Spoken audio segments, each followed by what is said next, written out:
You wake up every morning with this weight on your chest. You call it depression. Your doctor calls it a chemical imbalance. Society calls it a mental illness.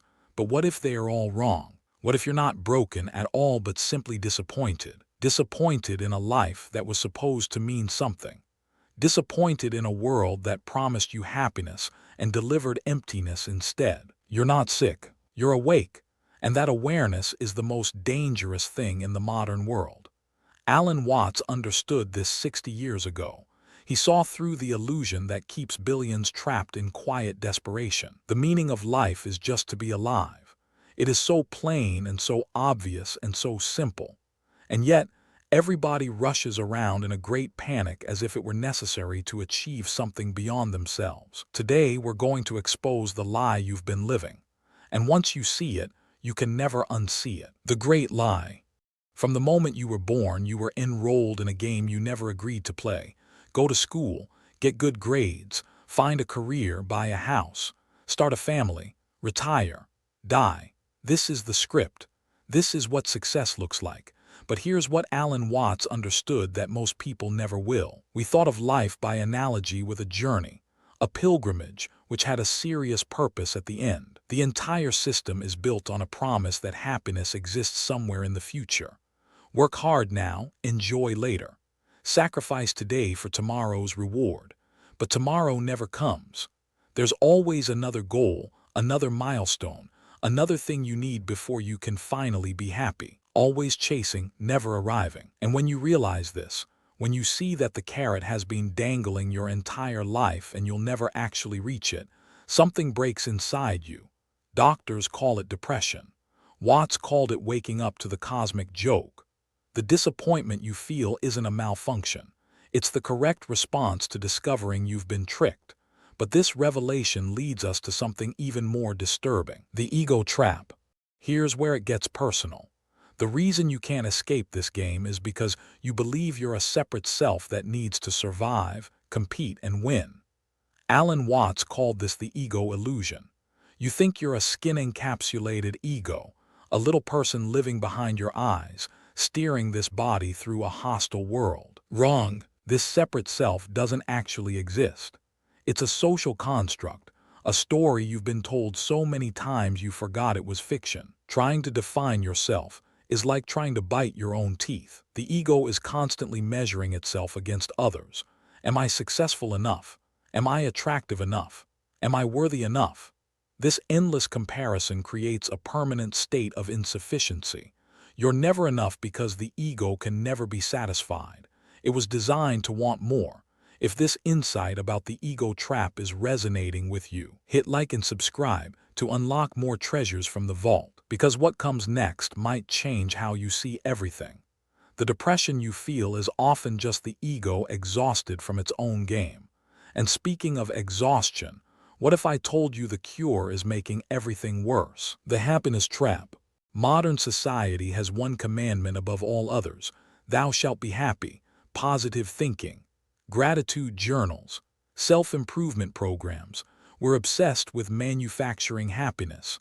But Watts saw the fatal flaw in this approach. Chasing happiness guarantees misery. The harder you try to be happy, the more you reinforce the belief that you're not happy right now. Every self-help book is a reminder that you're broken.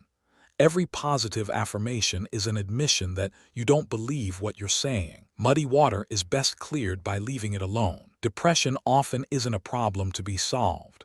It's a message to be heard. Your psyche is trying to tell you something. That the life you're living isn't aligned with who you really are. That the goals you're chasing aren't your goals. That the person you're pretending to be isn't you. But we medicate the messenger. We silence the alarm instead of investigating the fire. And this brings us to our next point. One that will make you question everything you've been taught about success. The success myth. You've been told that if you just achieve enough, you'll finally feel fulfilled. Get the promotion, buy the car, find the perfect partner, then you'll be complete.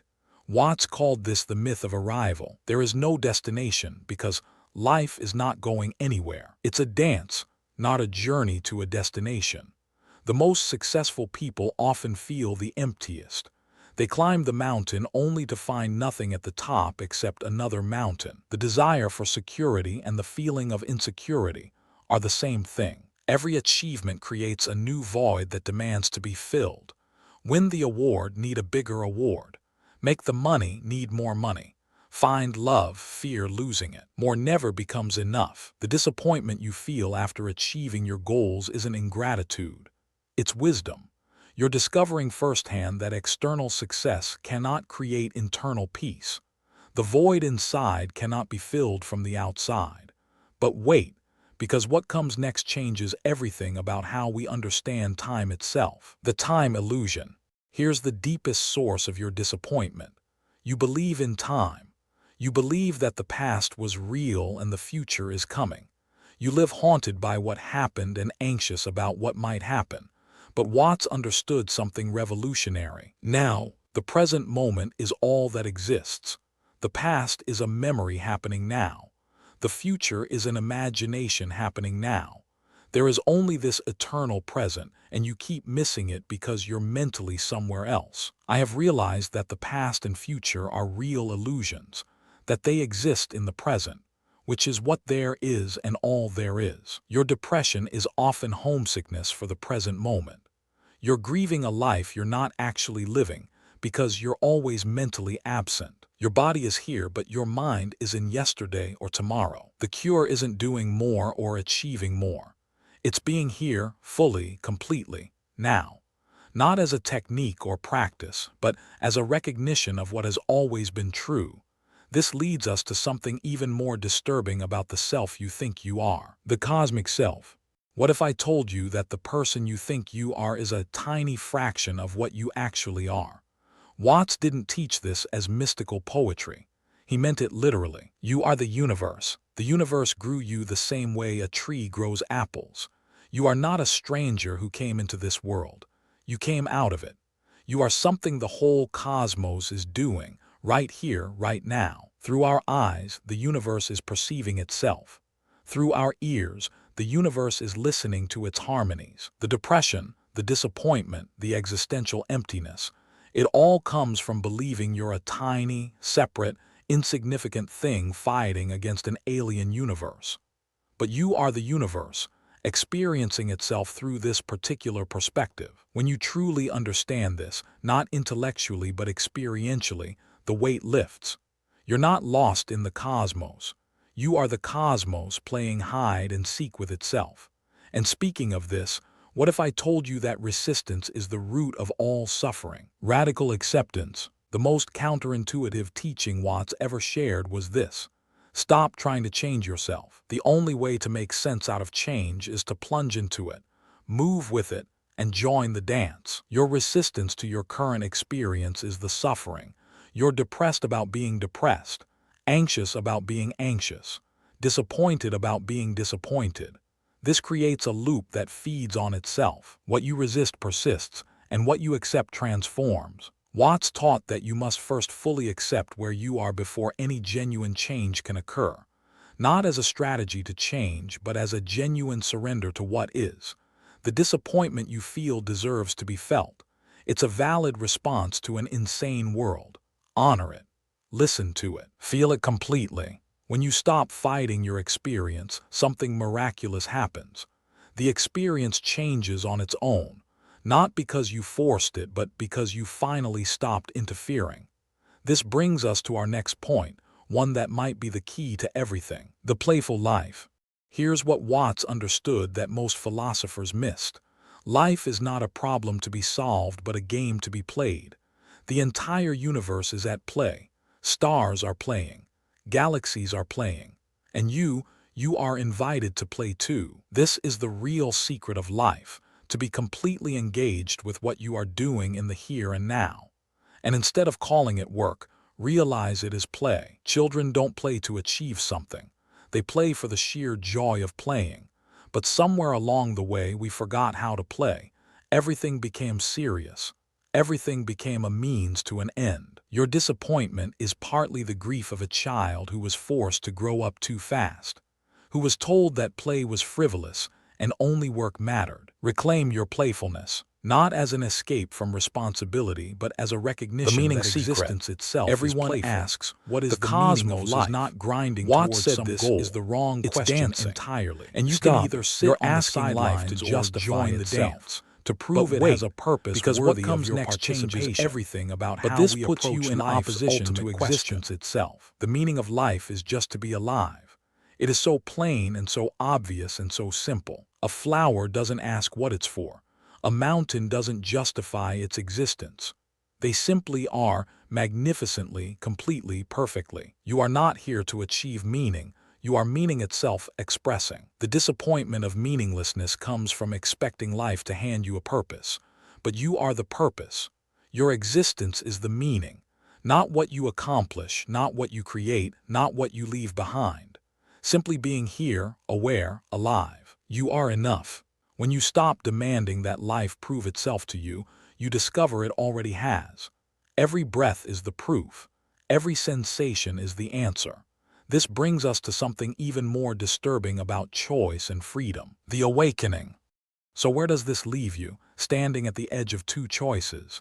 You can go back to sleep, take the pills, watch the shows, chase the goals. Pretend the game is real, or you can wake up. Waking up is not comfortable, but it is the only path to genuine peace. Watts never promised enlightenment would make you happy in the conventional sense. He promised something better: authenticity, the freedom to feel what you actually feel without shame, the permission to question everything you've been taught, the recognition that you are not broken, you are seeing clearly for the first time. A person who thinks all the time has nothing to think about except thoughts. So he loses touch with reality and lives in a world of illusions. Your disappointment was never a disorder. It was your soul trying to wake you up. Will you listen? Wake up now. The universe is waiting to play with you. The only question is whether you'll join. Alan Watts spent his entire life trying to tell us something we desperately needed to hear. You are not a stranger in a strange land. You are the land itself awakening. The depression, the disappointment, the existential weight you carry. These are not symptoms of illness. They are symptoms of awakening. You are waking up to the cosmic joke, realizing that you spent your whole life running toward a finish line that never existed. Man suffers only because he takes seriously what the gods made for fun. Today you have a choice. You can continue playing a game you know is rigged, chasing achievements that will never satisfy, building an ego that will always demand more. Or you can step off the treadmill entirely. Not into nihilism, not into despair, but into presence, into play. Into the recognition that this moment right now is all there ever was and all there ever will be. This is it. If you made it this far, comment cosmic joke if you're ready to stop taking life so seriously and start dancing with it. The wisdom of the ages is yours. Use it well. If this unlocked something in you, subscribe for more. The vault has more treasures waiting.